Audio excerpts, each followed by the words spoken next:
Hello, good morning students. In last video we discussed about the food web and today we discuss about the effect of human activity in ecosystem. तो human activity से ecosystem पे क्या effect होता है ये सब आज discuss कर रहे हैं अभी। तो देखो ह्यूमन और है वो एक ऑर्गेनिज्म में इंक्लूड है, वो इन्वायरमेंट में अपनी नीड्स को कंप्लीट करने के लिए इन्वायरमेंट को अपने अकॉर्डिंग चेंज करता रहता है। नीड्स में जैसे कि food, shelter, clothing, transport, industry, ये सब करने के लिए, फूड के लिए, शेल्टर के लिए इन्वायरमेंट में डिपेंडेंट है और उसके अकॉर्डिंग ही अपनी नीड्स कंप्लीट करता है। जब ह्यूमन पॉपुलेशन इंक्रीज होती है तो क्या होता है, टेक्नोलॉजी की एडवांसमेंट हो जाती है और रिसेंट में क्या है, हेल्थी इन्वायरमेंट हो जाता है और बैलेंस मेंटेन होता है। और इन्वायरमेंट में इम्बैलेंसिंग आ जाती है जब ह्यूमन एंड अनकंट्रोल एक्टिविटी करने लग जाता है, तो वेरियस इन्वायरमेंटल प्रॉब्लम हो जाती है जब ह्यूमन इन अनकंट्रोल एक्टिविटी करता है और इन्वायरमेंट इनबैलेंस हो जाता है। तो क्या है, इकोसिस्टम क्या है, एक इंटीग्रल पार्ट है हमारा। जो क्या है, इन्वायरमेंट चेंज होता है तो हमारी एक्टिविटी भी इन्वायरमेंट के अराउंड चेंज हो जाती है। जब भी नेचर में एक्सप्लोजन होता है, कब होता है, जब uncontrol human being activity perform करता है, जिसमें क्या होता है, रिसोर्सेज होते हैं जैसे कि पूरा फॉरेस्ट हमारी जो नीड्स को कंप्लीट करता है। ये सारी एक्टिविटीज ह्यूमन की फूड चेन को भी डिस्टर्ब करती है। देखो ये सब ह्यूमन एक्टिविटीज फूड चेन को डिस्टर्ब करेंगी तो क्या होगा, फंक्शन ऑफ इकोसिस्टम भी इम्बैलेंस हो जाएगा। एग्जाम्पल के लिए देखते हैं, हम हंटिंग ऑफ लोयन कर देते हैं, राजस्थान में लोयंस की हंटिंग हो जाती है तो फूड चेन क्या होती है, डिस्टर्ब हो जाती है और पॉपुलेशन ऑफ हर्बीवोरस की पॉपुलेशन क्या हो जाएगी, इंक्रीज हो जाएगी, बढ़ जाएगी। ऐसे ये हर्बीवोरस क्या करेंगे, ग्रास पे डिपेंड करते हैं, जो ओवर ग्रासिंग हो जाएगी, जिससे क्या होता है, राजस्थान का एरिया डेजर्ट में कन्वर्ट हो जाता है। देखो effect of distribution of food chain का के ऊपर इफेक्ट होने के कारण एक एग्जांपल है, जैसे ग्रास को डियर को लोयन ने ले लिया। अगर सिचुएशन क्रिएट करते हैं कि हम लोयन को किल कर देते हैं, लोयन मर जाएंगे ना, तो क्या होगा, पॉपुलेशन की क्या हो जाएगी, डियर की पॉपुलेशन इंक्रीज हो जाएगी। कोई भी लोयन नहीं होगा तो डियर की पॉपुलेशन इंक्रीज हो जाएगी। इंक्रीज होने से पॉपुलेशन क्या होता है, ग्रास की कंजप्शन ज़्यादा होगी, जिससे क्या होगी, प्रोड्यूसर अल्टीमेटली क्या होंगे, ग्रास अल्टीमेटली रिमूव हो जाएगी, बिल्कुल भी नहीं रहेगी। और सेकंड सिचुएशन क्या है कि जो पॉपुलेशन है वो हम डियर की पॉपुलेशन को रिमूव कर देते हैं, अगर बीच में से डियर ही रिमूव कर देते हैं तो क्या होता है, जिससे क्या होता है, लोयन की पॉपुलेशन भी ऑटोमेटिक डिक्रीज हो जाएगी। क्यों, लोयन फूड के लिए डियर पे डिपेंड हैं तो लोयन भी कम हो जाएंगे, डियर भी कम हो जाएंगे। लोयन क्या कर देते हैं, किलिंग और फीडिंग हो जाएगी उनका, और डोमेस्टिक एनिमल्स और ह्यूमन बीइंग की किलिंग हो जाएगी। और जो एनिमल्स है वे क्या हो जाएंगे, बढ़ जाएंगे जब लोयन नहीं होगा। तो यदि लोयन या डियर ऑपरेट नहीं होते हैं फूड वेब में, मतलब एक भी किसी को भी रिमूव कर दिया जाता है तो इकोसिस्टम क्या होगा, डिस्ट्रीब्यूट हो जाएगा, गड़बड़ा जाएगा। इन्वायरमेंटल प्रॉब्लम क्या है, तो वेरियस कंपोनेंट होते हैं इकोसिस्टम को नेचर में बैलेंस करने के लिए। तो डिस्ट्रीब्यूशन के कंपोनेंट है कि इन्वायरमेंट में इनबैलेंस हो जाता है, अगर इन्वायरमेंट में डिस्ट्रीब्यूशन हो जाता है तो इम्बैलेंसिंग हो जाती है। ह्यूमन एक्टिविटी जैसे इंडस्ट्रियलाइजेशन, अर्बिनेशन और इंक्रीजिंग पॉपुलेशन या rapid changes in modern technology responsible for oscillating the space of imbalance in nature. ये जैसे ह्यूमन एक्टिविटी दे दी, अगर ये सब हो जाती हैं तो नेचर में इम्बैलेंस हो जाता है और ह्यूमन बीइंग एसिलेट नहीं कर पाता। और रेशनल यूज, इन टेक्नोलॉजी का रेशनल यूज और एयर, वाटर और लैंड में क्या हो जाए, कंटामिनेशन हो जाते हैं, मतलब पोल्यूटेड हो जाती हैं वो, जिससे क्या होता है, इन्वायरमेंटल प्रॉब्लम हो जाती है, जैसे ग्लोबल वार्मिंग हो जाती है, green house effect, ozone depletion और एसिड रेन, ये सब इन्वायरमेंटल प्रॉब्लम हो जाती है जब ह्यूमन की एक्सेसिव ऑफ एक्टिविटीज हो जाती हैं। तो सबसे पहले डिस्कस करते हैं ozone layer depletion. Ozone layer depletion क्या है, ये एक एडवर्स इफेक्ट है ह्यूमन एक्टिविटीज का इन्वायरमेंट में।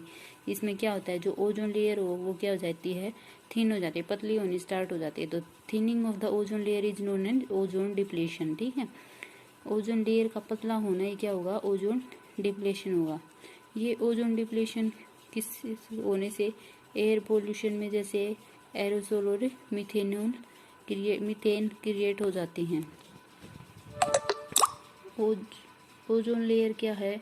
एक कंडेंस लेयर है ओजोन गैसेज का, जिसमें अर्थ इन्वायरमेंट प्रेजेंट होता है, जिसे हम ओजोन लेयर कहते हैं। और सन क्या करता है? कुछ रेडिएशन इमिट करता है अलग अलग वेवलेंथ की।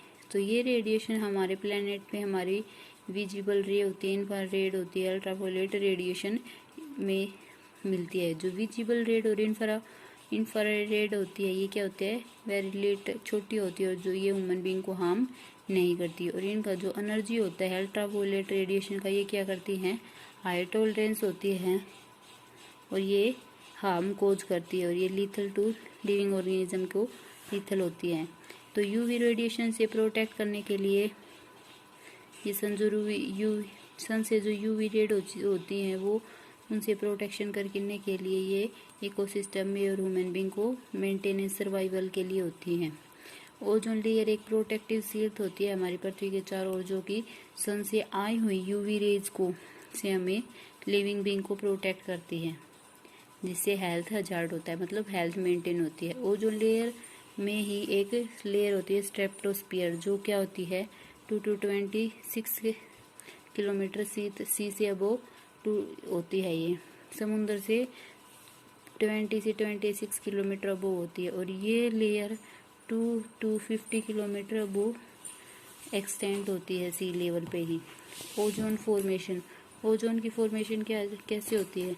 मोलिकुलर ऑक्सीजन प्रेजेंट होती है स्ट्रेटोस्फीयर में, जो स्ट्रेटोस्फीयर ओजोन लेयर में ही प्रेजेंट होती है, जो क्या कर लेती है? शॉर्ट वेवलेंथ को अब्जॉर्ब करती है यूवी रेज में।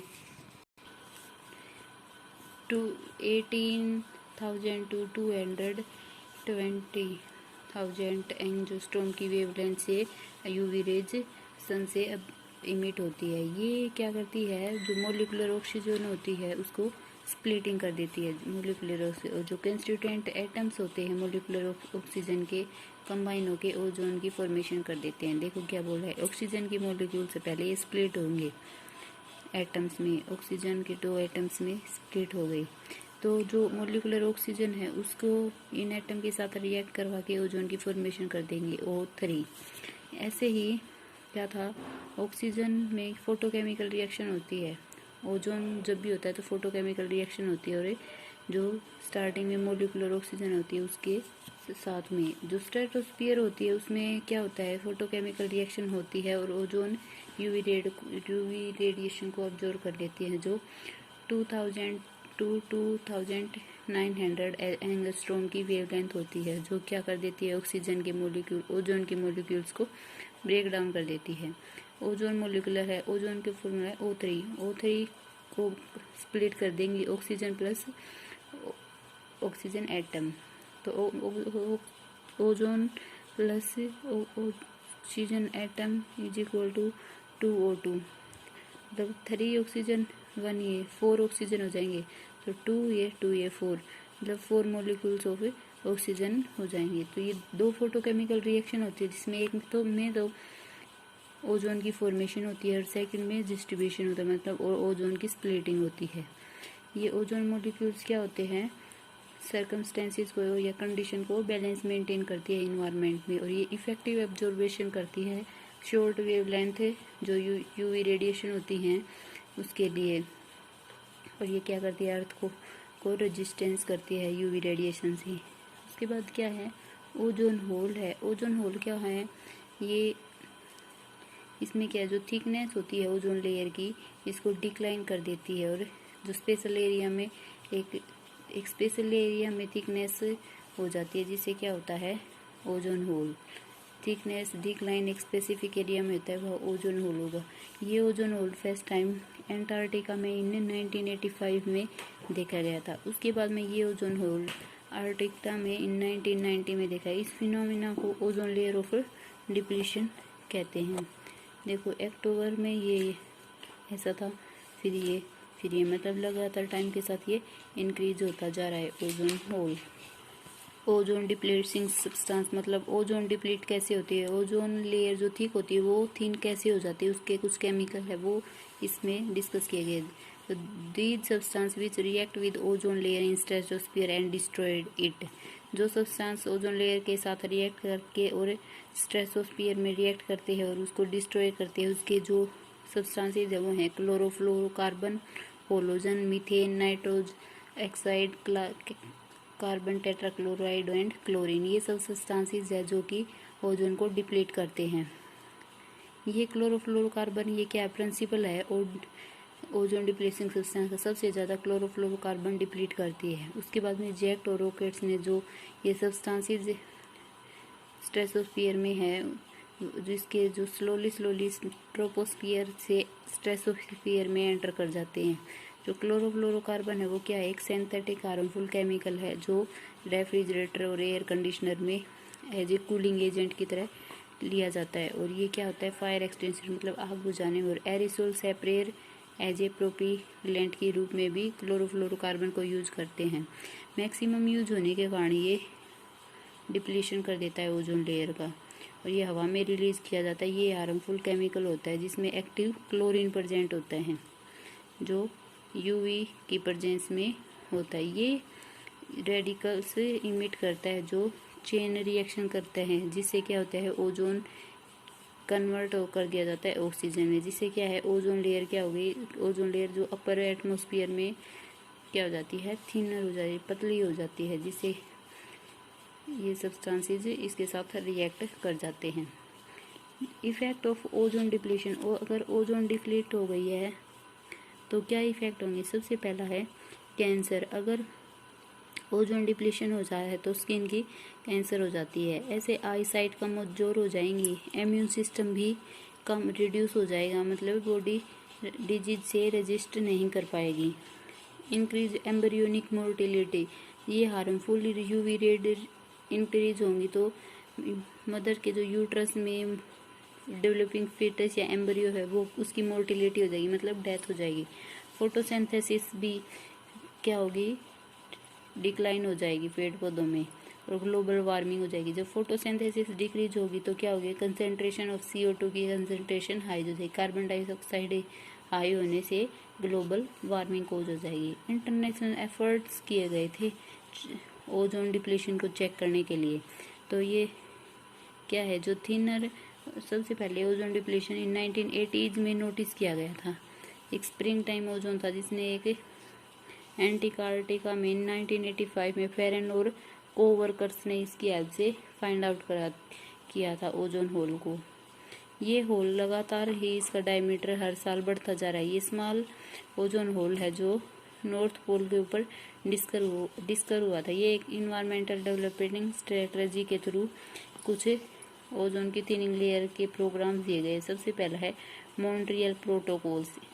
इन 1987 में क्या था, यूनाइटेड नेशनल एनवायरमेंट पोल्यूशन एक सक्सेस्ड प्लान था जिसके अकॉर्डिंग क्या था कि क्लोरोफ्लोरोकार्बन क्या प्रोडक्शन ऑफ कर दिया जाए। ये 1986 में नेशन में दिया गया था। इसके बाद में क्या था कि जो साइनिंग है नेशन के और नेसेसरी स्टेप में जो सब्सटेंसेस है उनको डिक्रीज किया जाए, जिससे क्लोरोफ्लोरोकार्बन भी डिक्रीज हो जाएगी। पर्टिकुलरली क्लोरोफ्लोरोकार्बन की कंसंट्रेशन अगर डिक्रीज हो जाती है तो ओजोन होल भी कम मेंटेन हो जाएगा। ठीक है, ये एग्रीमेंट था जिसे हम मोनोप्रोटियल एग्रीमेंट कहते हैं। इसमें 175 कंट्रीज ने पार्टिसिपेट किया था। इंडिया भी एक कंट्री था जो इस प्रोटोकॉल में इंक्लूड हुआ था। ये प्रोटोकॉल क्या साइन करता है, सितंबर 16 से इन 1987 में किया गया था, इसलिए सितंबर 16 को international community as a day celebrate किया जाता है। International day for the preservation of ozone layer के रूप में ये डे सेलिब्रेट किया जाता है। उसके बाद में था हैंसिक डिक्लेरेशन। इन 1989 में नेशंस ने फेज आउट किया था कि क्लोरोफ्लोरोकार्बन जो 2000 प्रोड्यूस हुआ था, इसके अकॉर्डिंग क्या था कि जो क्लोरोफ्लोरो को रिप्लेस करके क्लोरोफ्लोरोकार्बन या क्लोरोफ्लोरोकार्बन्स को यूज किया जाएगा। ये आपका ओजोन लेयर के बारे में था। Thank you.